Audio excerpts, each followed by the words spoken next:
Do you have TSA Precheck? Or maybe you're thinking of getting TSA Precheck and you have a few questions. Stick around and maybe I'll answer them for you.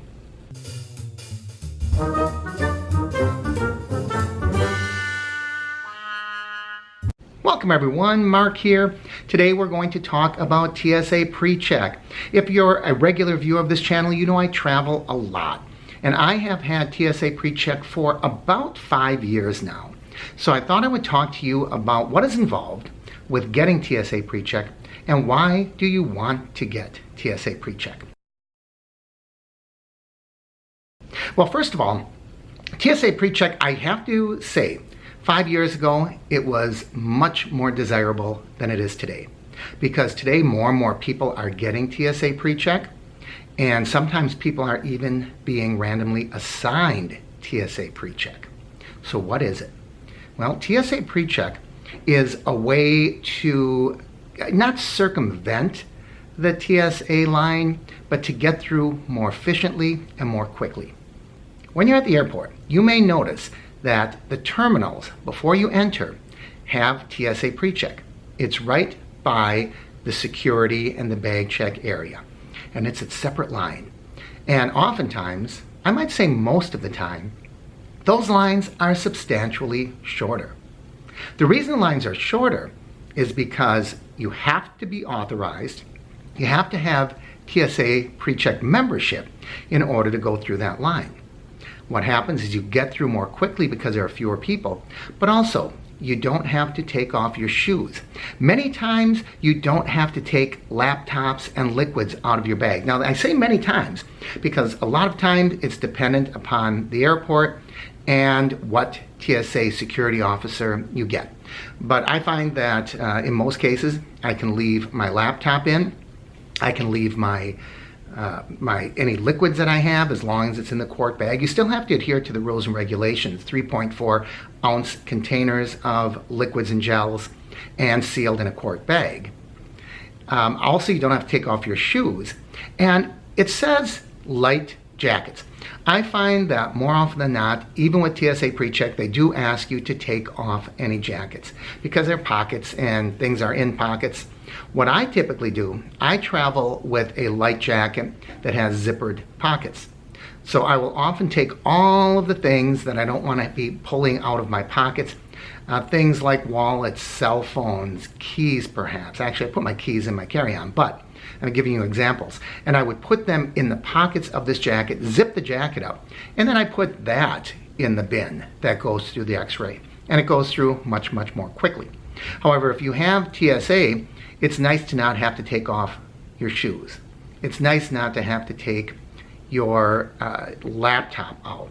As I said, there are some stipulations. Sometimes you still might be asked to do those things.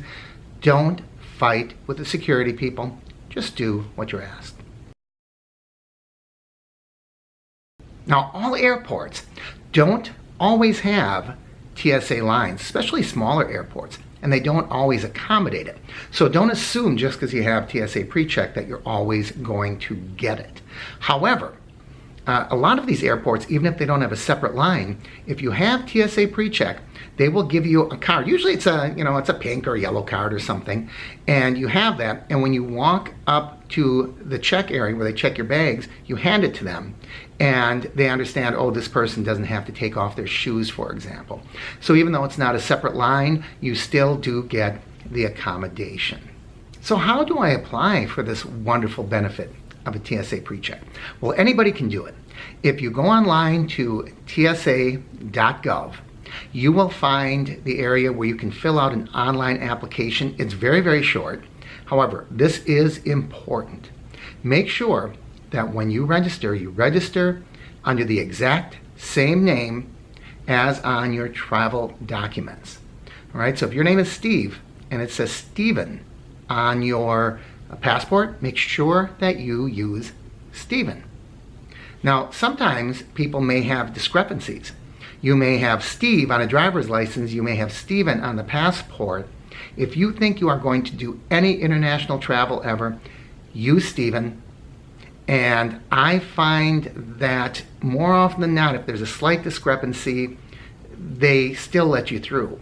But the other option, of course, is just carry your passport, even when you're doing domestic travel. So you go on, you fill this out, and you submit it. And then what's going to happen is you will make an appointment with one of the centers where they will interview you and they will check out your documentation and they will fingerprint you. The cool thing about it, these days you don't have to get black ink on your fingertips. They have the electronic pads you just push your fingertips down onto and it records your fingerprints. So if you're a person that doesn't want to be in the system, you don't want to be fingerprinted, hey, TSA Precheck may not be for you. You have to bring your travel documentation and proof of citizenship. So typically I would recommend a driver's license and a passport. And then you will have to pay an $85 fee as of this recording. And then they'll do a background check. And depending how long or short it takes, when you get your confirmation, if you pass, if you don't have a criminal record and they don't turn anything up that they deny you. Well, if they deny you, by the way, that fee is non-refundable. So you will get what's called a known traveler number. That known traveler number is what you are going to use to get TSA Precheck. So you take that known traveler number. Now what I do, since I travel a lot, I am members of a lot of different frequent flyer programs. And I just go to my profile and I put that known traveler number in my profile. And now when I book a flight, I automatically am assigned the TSA Precheck. However, if you are not a member of a frequent flyer club with the individual airline, make sure when you buy your ticket, go online and make sure your known traveler number is in with your reservation. That's really, really important, or else you will not get your TSA Precheck, and it's a little late to do it once your ticket is already assigned. They're not going to change that for you. You're not going to, for example, be able to do that when you're checking in at the airport. If you walk up to the security guy and you say, hey, I have TSA Precheck, he's going to say, well, it's not on your boarding pass. You have to go through the other line. So make sure that you keep that known traveler number handy and make sure you use it when you buy your tickets. If you print out your boarding pass and you see, hey, it doesn't say TSA Precheck, it'll say right on there, TSA Precheck, and it has a little check on it. And you will know whether or not you have got that on that particular flight or that particular boarding pass. That would be the time to contact the airline and let them know that your TSA Precheck, can we look into this and see if I can get it for this flight. Now, as I said, I have TSA Precheck already built into my profile, but I'm still in the habit of doing it. When I buy tickets, I know what my number is. I keep it handy. It's in my phone. It's in a couple of different locations with my documentation. And when I'm buying a ticket, I usually put it in there anyway. It only takes another 10 seconds, and I like to be sure that I'm going to get my TSA Precheck. Now, I should tell you that there are other systems in place. For example, I am also a Nexus holder.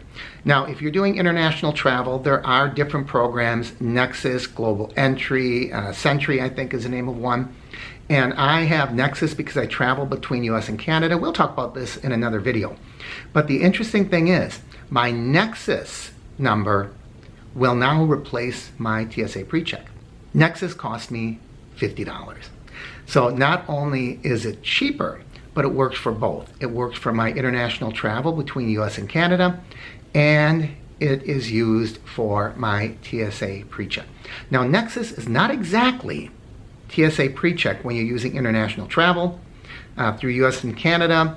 For example, the Canadian officials do not accept that as a pre-check. I still have to take off my shoes, my computer, and all of that.